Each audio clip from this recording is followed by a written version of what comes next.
Hi, my name is Veronica Barajas with mywigglesandgiggles.com. I'd like to share with you a little bit about interior design for daycare centers.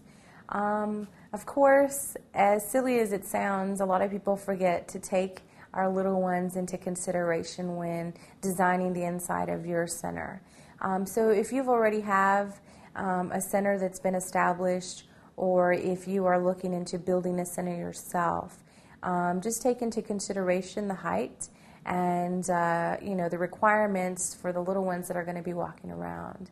Make sure that you design tables, bookshelves, even sinks that are at a lower level than you would, of course, for adults.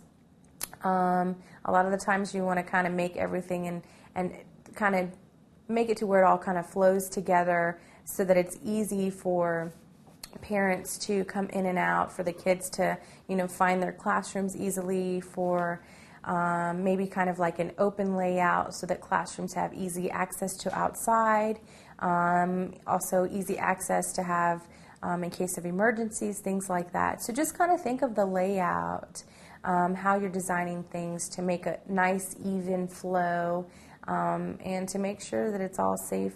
A lot of the times your minimum standards will give you a lot of requirements as far as when you do design your daycare centers. So make sure that you check with those so that you're up to par during inspections. A lot of times people forget to consider a lot of that stuff, and their opening dates can be delayed, or they can even get shut down because they're not up to those requirements. So make sure you check with your minimum standards for your state with your state representative, and just keep in mind our little people.